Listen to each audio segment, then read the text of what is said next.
just came from the LG briefing for MWC 2019, and this year they are showing off a new phone which you probably expected. This is the LG G8 ThinQ. Now the G8 ThinQ has the usual upgrades that you would probably expect from a year-on-year update, like the Snapdragon 855, more RAM, that kind of stuff.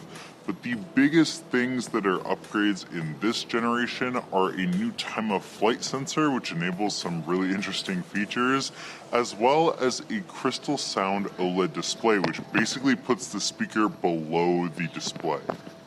Now first off, let's talk about that time of flight sensor. So what's really interesting about this is it enables kind of like a Face ID unlock mechanism that is very similar to the iPhones. It uses infrared lasers to create a 3D scan of your face and then unlock your phone. But the other thing that this can do is actually sense the hemoglobin in your blood.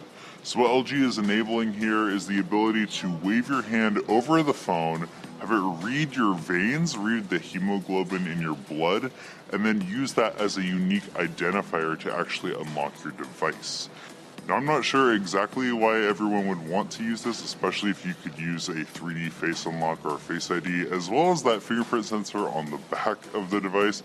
But it is kind of interesting because no two people have the same hemoglobin pattern in their veins, so that's just another interesting way to unlock your phone.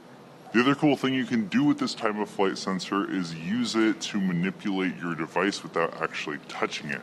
So you can wave your hand over the phone and it'll unlock after a few seconds after reading your palm, and then you can use it to like manipulate music, skip YouTube videos to the next video, do a whole bunch of different things. I can't really see this as being incredibly useful on a day-to-day basis, but if you were cooking or something and your hands were greasy, maybe this would make it pretty easy to be able to skip songs without actually having to do anything else. Now the other thing was that crystal sound OLED, and basically what that means is there's no actual speaker grill on the phone.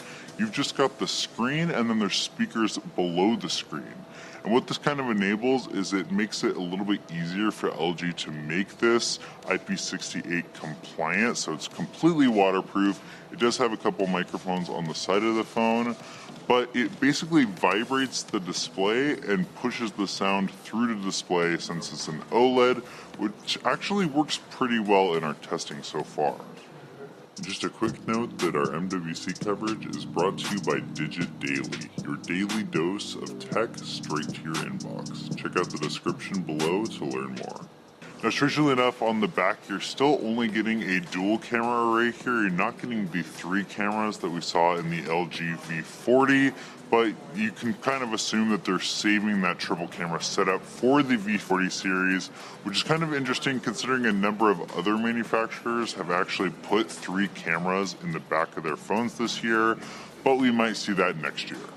On the front, you've still got that wide-angle camera that we've come to expect from LG, so you can take those wide fees or wide-angle selfies that a lot of people really loved from the LG G6, and it's been passed on through the G7 and the G8.